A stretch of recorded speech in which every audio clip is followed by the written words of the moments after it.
بسم اللہ الرحمن الرحیم۔ السلام علیکم ورحمۃ اللہ وبرکاتہ۔ علوی خاندان کا ایک شخص بلخ میں رہتا تھا جو عجم کے شہروں میں سے ایک شہر ہے۔ اس کی بیوی اور لڑکیاں تھیں اور اللہ تعالیٰ نے انہیں ہر قسم کی نعمتیں عطا کر رکھی تھی۔ وہ فوت ہو گیا تو اہل و عیال کو اس کے مرنے کے بعد فقیری اور تنگدستی نے آ گھیرا۔ چنانچہ وہ بیوہ علویہ عورت اپنی لڑکیوں کو ساتھ لے کر کسی دوسرے شہر چلی گئی تاکہ دشمن کے طعن و تشنی سے بچے۔ اتفاقاً ان کا نکلنا بھی سخت سردی کے موسم میں ہوا۔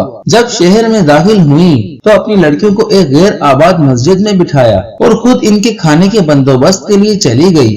اس کا گزر دو جماعتوں پر ہوا۔ ایک جماعت تو ایک مسلمان کے پاس جمع تھی اور وہ شیخ البلاد تھا، اور دوسری جماعت ایک مجوسی کے پاس جو اس کا نائب تھا، اور کہا کہ میں ایک علوی شریف خاندان کی عورت ہوں۔ اس نے کہا کوئی گواہ لا میرے پاس کہ واقعی تو ایک علوی عورت ہے۔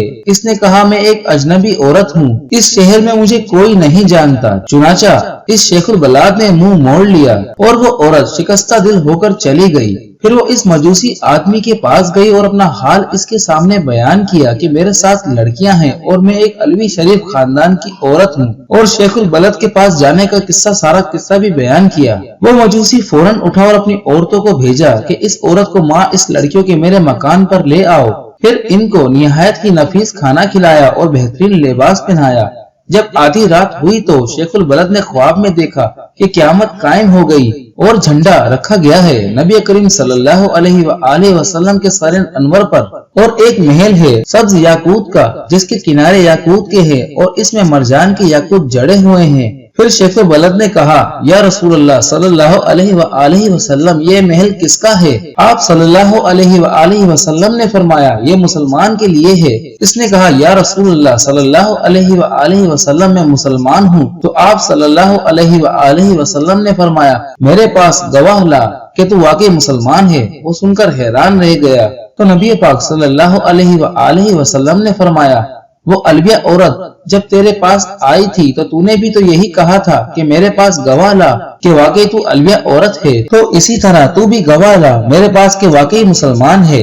جب خواب سے بیدار ہوا تو نہایت غم زدہ پریشان تھا۔ بیدار ہوتے ہی دریافت کیا کہ وہ عورت کہاں ہے۔ جب معلوم ہوا کہ وہ عورت مجوسی کے پاس ہے تو اس نے آدمی بھیجا کہ مجوسی کو میرے پاس لاؤ۔ چنانچہ وہ لایا گیا تو اس نے اس سے کہا کہ میں یہ عورت علویہ تجھ سے مانگتا ہوں ماں لڑکیوں کے۔ اس نے کہا یہ کام بہت ہی مشکل ہے اور مجھ کو بلا شبہ بہت برکات حاصل ہوئی ہیں۔ شیخ البلد نے کہا مجھ سے یہ 1000 دینار لے لے اور ان کو مجھے دے دے۔ اس نے جواب دیا یہ بہت مشکل کام ہے، میں انہیں واپس نہیں کروں گا۔ مجوسی نے کہا جو چیز آپ چاہتے ہیں میں اس کا زیادہ مستحق ہوں، اور وہ محل جو آپ نے خواب میں دیکھا ہے وہ میرے لیے بنایا گیا ہے۔ کیا تم میرے سامنے اپنا اسلام ظاہر کرتے ہو؟